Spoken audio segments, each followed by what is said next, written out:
good morning, everybody. It's Tom Christie back in the decoy carving shop and back on decoys this time as opposed to songbirds. By the way, the feedback on the robin project has been amazing and very supportive, and I appreciate that. So it just encourages me to keep mixing it up so that we can appeal to a variety of people that want to carve, and that's my goal, carving wildfowl, is share the joy of that. So this project is going to be a pair of common eiders. And I've got the birds band-sawed out. If this is the first time watching my channel, I'm not repeating things. I'm trying not to repeat things. But if you do want to see how to bandsaw a bird out, take a look at the Mallard Drake video series, that playlist. That starts from the pattern, bandsawing the bird out. And that'll show you how I did these birds to get them cut out, the heads, the bodies, and rough rounded with the bandsaw. Now, this is going to be the northern variety of the common eider. In studying things, there's about 4 to 6 subspecies of the common eider. And these are the northern, they hang out in the northern latitudes and over in Greenland, Iceland, places like that. Just a beautiful variation of the common eider, and a variation that I wanted to do.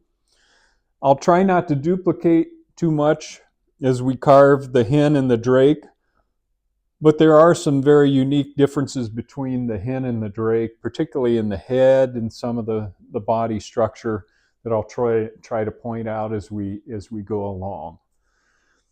You may not want to carve eiders right now.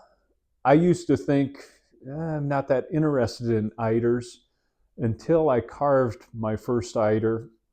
I've had a lot of success at the World Carving Championships since that time with hen and drake eiders, and I have won the world rig a couple of times with eider rigs. So I've developed a real appreciation for the bird and how unique they are. And I think that's one of the fascinating things about carving. And one of the beautiful things about carving is as you try to duplicate a bird in wood and get it painted, you really develop a new appreciation for the beauty of the bird and its unique characteristics of the species. So I'm hoping if you don't carve an eider pair right now, or a single eider, drake or hen, you can come back to this video series later. I definitely want to challenge you to try an eider because they're a lot of fun. Speaking of fun, if you're enjoying my channel, a little commercial here, and getting value out of it, please consider hitting the subscribe button. That really does help me out. It's free, but it's a show of support for this channel as I continue to build resources for people that might want to try this wildfowl carving hobby that has been so enjoyable for me. So let's get started. We'll probably start with the drake's head, and we'll take a closer look at the study bills. I have a different variation of study bill than the northern, but we'll talk about the unique differences of the northern so that we carve those into this bird. All right, let's get going. Thanks for coming back. All right, I just wanted to spend a minute because we're going to be doing the northern variation of the common eider in this carving. There are about 4 to 6 different subspecies within the common eider family, and this is Keith Mueller's book, Waterfowl Concepts. Just a fantastic book that I'm fortunate to have from Keith, and he does a great job of explaining the differences between the 3 primary variations here.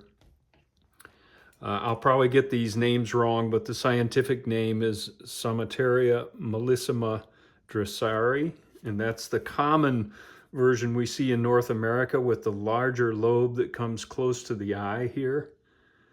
You can see that shape. And then this is the Pacific eider, which the subspecies is V. nigra, and that has a brighter bill, very narrow here, pointed posterior notch, a little more distance to the eye. The variation that we're going to be carving is the Northern Eider, and it's the Borealis subspecies. And you can see it has a little bit more of a sloped head, more distance from the eye here. The coloration of the bill is a little more yellow, and the coloration of the green patch is more definite along the cheek here, and doesn't fade out quite as much. Here's just another view of that. And then the hen has more of a pointed V-notch area as opposed to the Drosera subspecies, which is the common subspecies we see in North America, has this little more rounded area of the bill. So I just wanted to point that out. All right, we looked at the differences between the Northern and the common, and I just wanted to show that in terms of the patterns. This is from my 2014 World Championship rig. I did a common eider drake, and this is the common variation with the basal lobe large, and this is a study bill of that bird. So you can see the view of that. And here's the pattern I just developed on the Northern. So I just thought side by side it would be helpful to take a look at the basal lobe. Here is more narrow. It's got a deep V-notch. The distance to the front of the eye is definitely different between the two variations. This to me is a little sleeker looking bird. I love both birds, but I wanted to try this Northern variation in this latest carving. So let's do some layout work on the drake's head. I used scissors to cut the bill profile out away from the head pattern.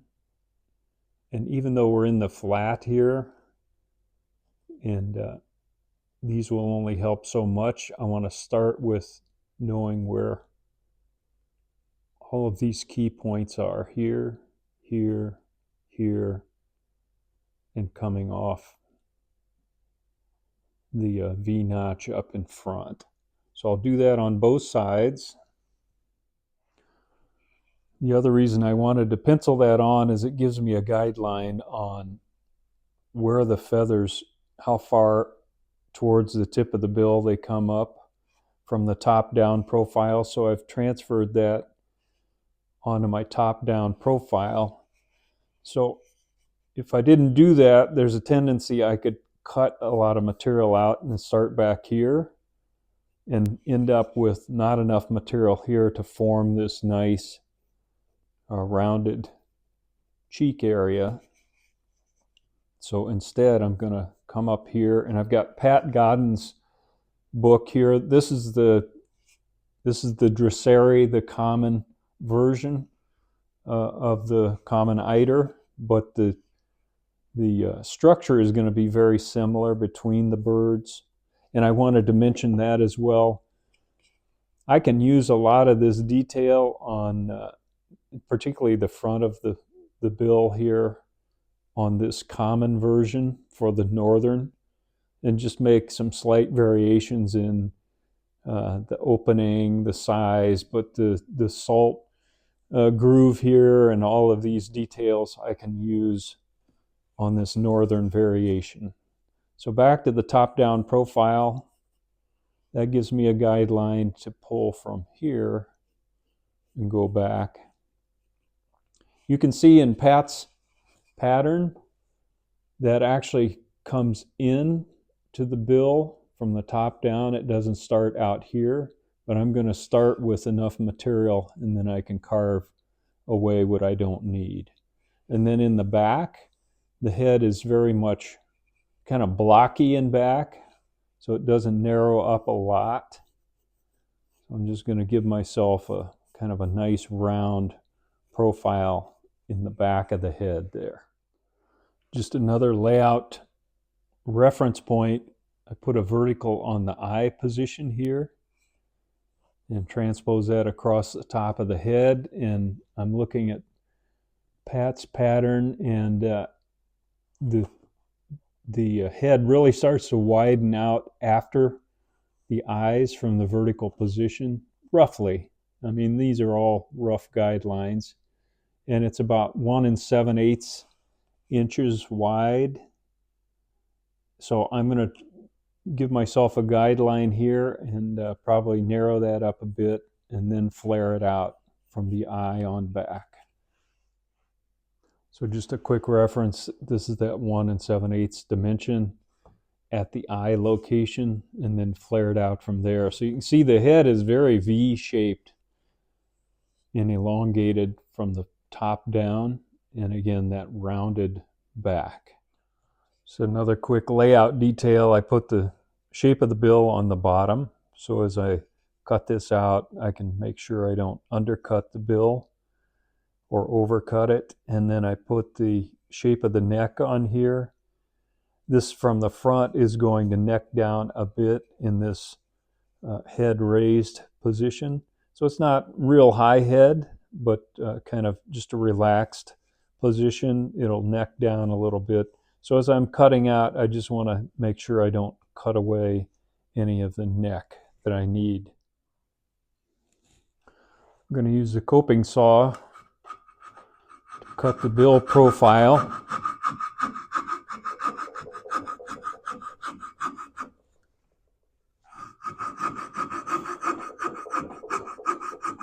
And I'm going to go down to this area where the cheek meets the bill and cut this in.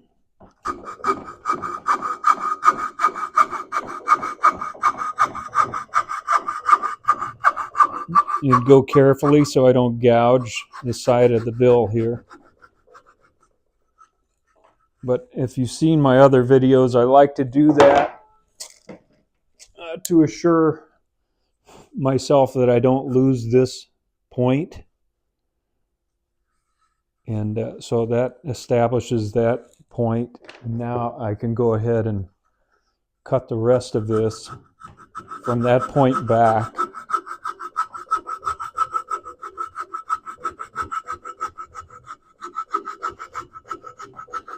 In this particular head position, I don't have to worry about cutting too much off the neck. In some of the tucked head positions where the neck is very far forward, you have to be careful of, during this coping, of not cutting too much wood off. I'll go ahead and get this cut back to this guideline, then I'll do the other side in similar fashion. Just a quick look at that with that cut made and flared out here past the eye. These back cuts, since this nice squared up head, I can make those cuts on the bandsaw quickly.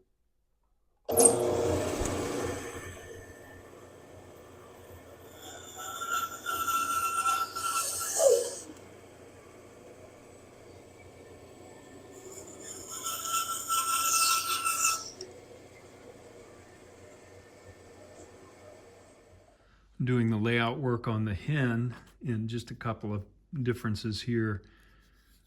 The bill doesn't come back as far, as close to the eye, again similar to the drake, and it comes to a point here on the hen as opposed to on the common, kind of a rounded.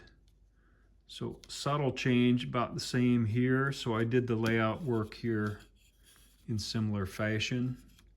We'll get this head cut out like the drake. All right, I got the hen roughed out, and I cut out the bill like I did on the drake so that I could begin to pencil in the bill details. Also got a width from the top, got the notch located, same on the drake.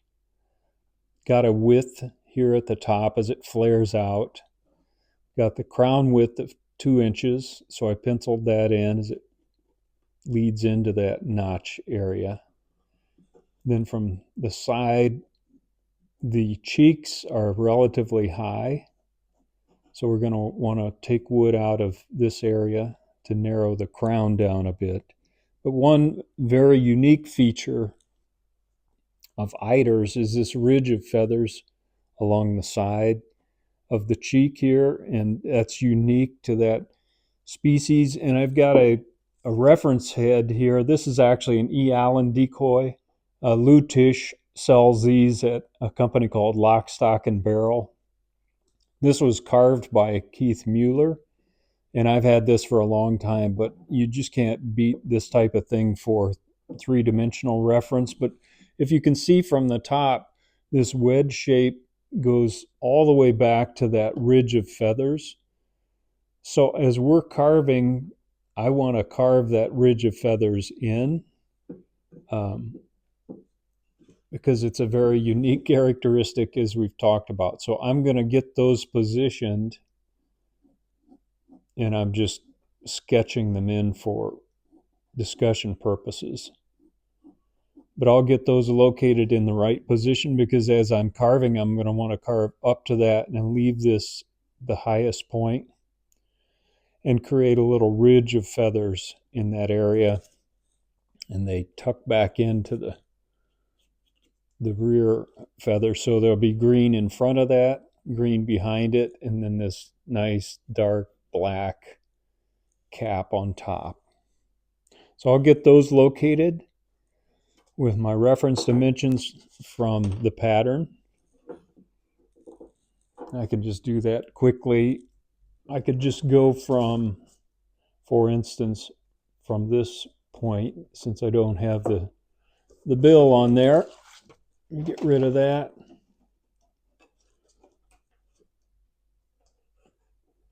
Let's get a reference dimension from that point back to kind of the midpoint here of that marking, and I can go from here and put that mark on either side. I had that relatively close. It's a little further back than I had penciled it in. And then it ties in back here. Same thing on this side.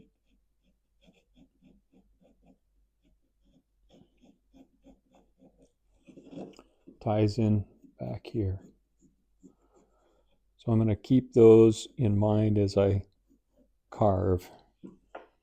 That'll be the high point. It'll be V-shaped from there forward. All right, let's start carving. I'm going to use this little cylindrical burr, probably 1/4 inch diameter. And I'm going to run all of these carving videos at 2 times speed, just so you're aware of that. I'm not carving quite as fast as I show here, but for safety purposes, you need to carve slower than this, especially with burrs. Right now, I'm just following my guidelines and kind of taking wood off to narrow the bill down as it goes back into the face, so I can get to the point where I'm at the proper width of the bill from the top down profile. The bill kind of flares out at the top up here, and I'm going to define the notch, and the bill is actually lower than the notch on the sides, so I'm taking material off there and then rounding that off. Slowly beginning to form and shape the bill. So getting the top rounded, leaving my center line intact, as always. Now rounding the cheeks.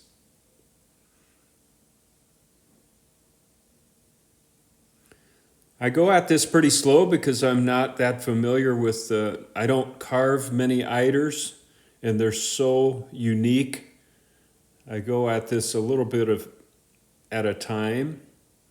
So now I'm going to work on the opposite side. Same routine here. I'm following my guidelines, removing wood to narrow the bill down to its proper width.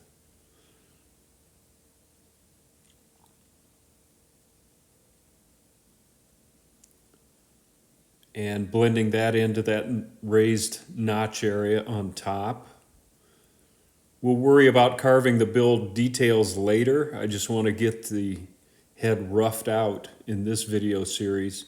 Now I'm undercutting that cheek area where the lower mandible goes back into the face and rounding that off.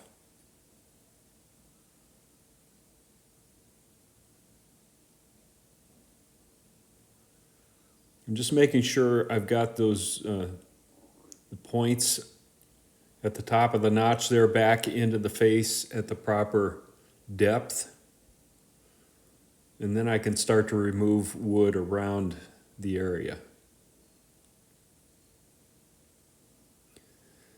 All right, now I'm going to focus on narrowing the crown, and I've got this 3/4 inch ball nose saber tooth bit, fine tooth, and I'm going to use that to begin to narrow the crown down to that dimension that I put in place from my reference materials.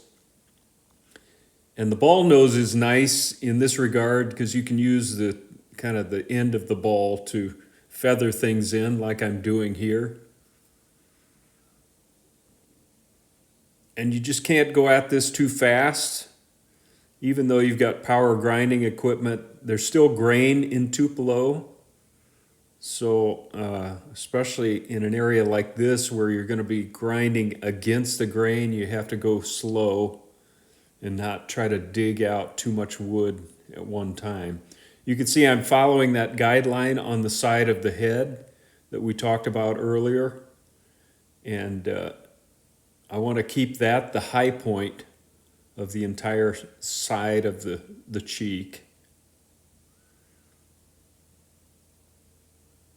Now I'm just going to take wood off the back here.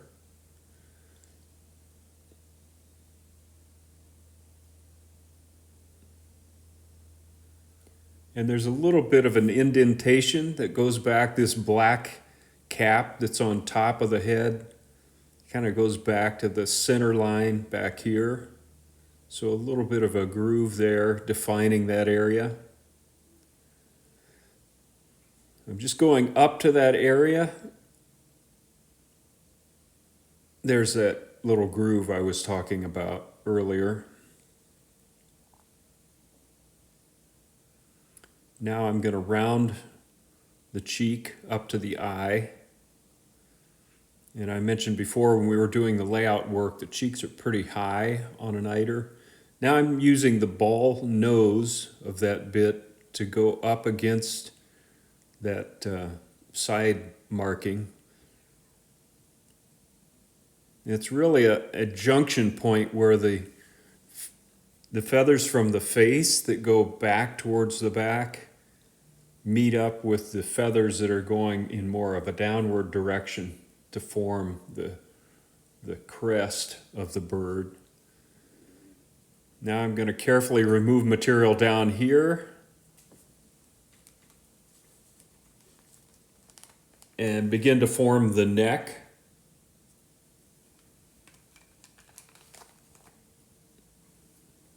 And put a little bit of relief here as that side marking comes back and meets up with the, I'm going to call it the cape. That's probably not the right terminology, but the crest, the big full crest of the bird on the back of the head there. Again, going very slowly in these areas where it's easy for a bird to snag, so you want to carve slow. I know I keep repeating that, but the safety part of this is really important.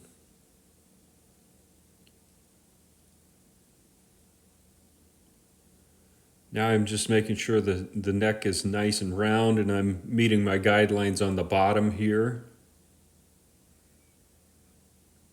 Now I can round down towards the neck so we have a nice round cheek as it wraps under the side of the head there.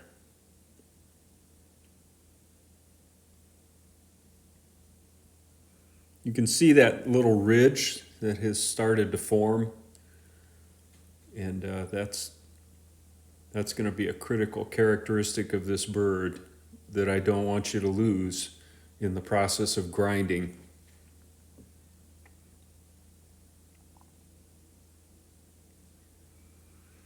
As I take off more material, this is really sculpting in a way, and keep removing material until the bird looks right. Easy to say, hard to do sometimes. All right, that side is shaping up. I'm going to do the other side in similar fashion, and then we'll come back and take a look. Just stop carving for a minute and take a look at the shaping that's been done. Very rough. As you can see from the front, this goes down to a narrowed neck. The bill is flared out at the top,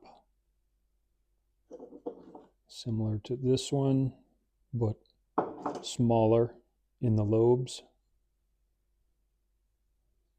And now I want to take the bill pattern,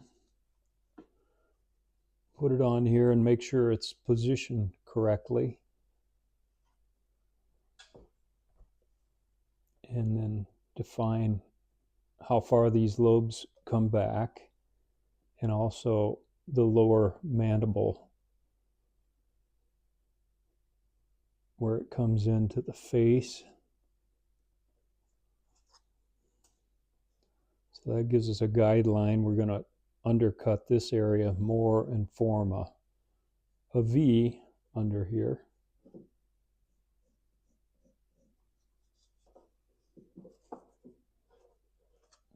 Same thing on this side. See how we're shaping up. Just have to make sure the pattern is at the end of the tip of the bill here.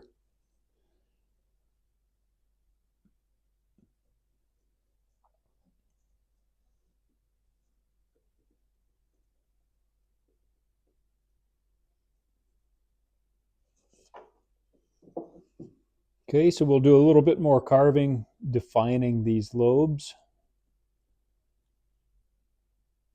and sharpening things up and making sure our widths are correct before we work on the rest of the head.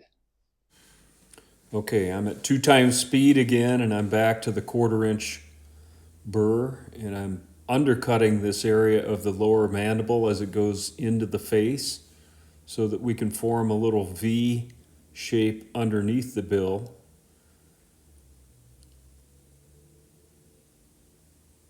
And then defining that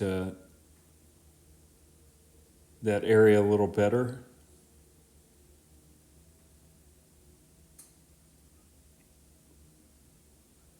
I'm going to pencil that in to see what my shapes look like. You can see that little shelf. Here, I'll do the other side as well. Again, this is the lower side of the lower mandible as it meets the face. There's a little bit of a shelf there. And then it forms the V underneath the bill in the throat area. There you can see it a little better. Now I'm going to go to this 1/8 inch ruby bit, and this has got grit on the end of it, so it's a nice little tool, and I'm using that to further refine the bill where it meets the face and just clean up my edges. The burrs are great for quick carving and removing wood, but the ruby bits and diamond bits are really used to refine things. And they're fine enough grit that they also can serve as somewhat of a sanding tool. So we'll have to do some final sanding after I do this work, but this really removes a lot of the burr marks and scratches from the burr. So you can see I'm working that area, and I'll go back and forth to refine this and really get it shaped up and cleaned up.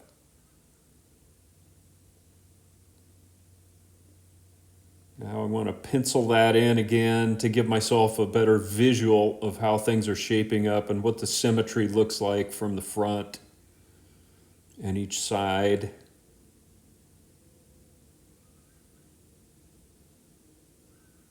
Okay, I need to take a little more off the bill so it's not quite so blocky on the upper mandible here.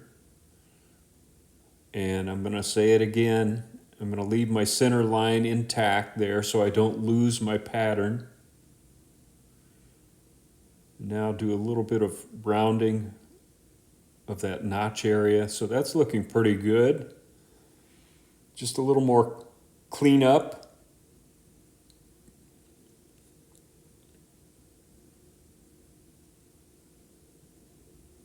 With the ruby bit here.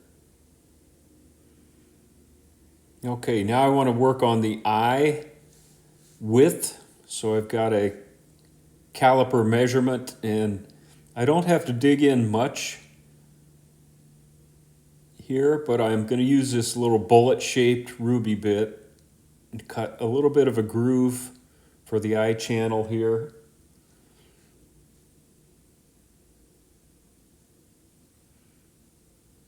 And there's not a huge overhang on the top of the eye, but we'll talk about that when we get to the eye set. There tends to be a little bit of feathering on top of the eye that projects out from the head on the eiders. We'll go through that as we get to it. But that's one of the reasons why the eye channel is pretty shallow right now. Got that set at the right dimension. Now we can round the crown.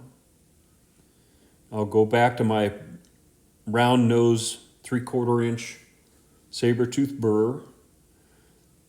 And the crown on an eider is quite round from the front. So we want to make this round up to the center line on both sides.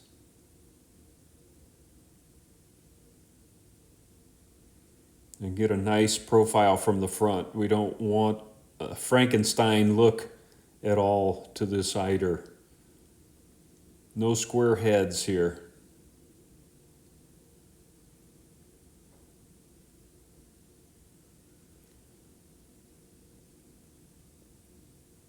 You can see I'm pushing that burr away from me on some of this more refined carving, because that actually takes off less material because of the rotation of the bit. So that is looking pretty good. Now I'm going to use my 1/2 inch sanding drum, and I think I have 150 grit paper in here, or 250. Anyway, it's relatively fine. And I'm just going to use that to smooth everything out. And I can use the end of the bit here to do a little bit of sculpting as well and remove some material where I need it. But basically just trying to get rid of tooling marks and make sure everything is smooth and round. And I'll do some hand sanding as well. Just finished up a little sanding, and Drake's head is pretty well roughed out. Just a quick note, after I had sanded everything and checked my references again, I actually had this key marking positioned too far forward. So rechecking my pattern, I was able to spot that and move it back, and it just changed the whole look, in my opinion, to be more accurate. And I just use that as a good example of, even though I had measured, after the carving is done, it's good to remeasure as things get sculpted and just make sure you still have your dimensions in the right place. All right, that's a good place to stop for the day. We've got the Drake's head roughed out. In the next session, we'll work on the hen's head. It'll be very similar process, a little different in the details, and I want to show the differences between the two heads. And we'll go from there. Until next time, Tom Christie signing out. Good carving to you. Have fun out there.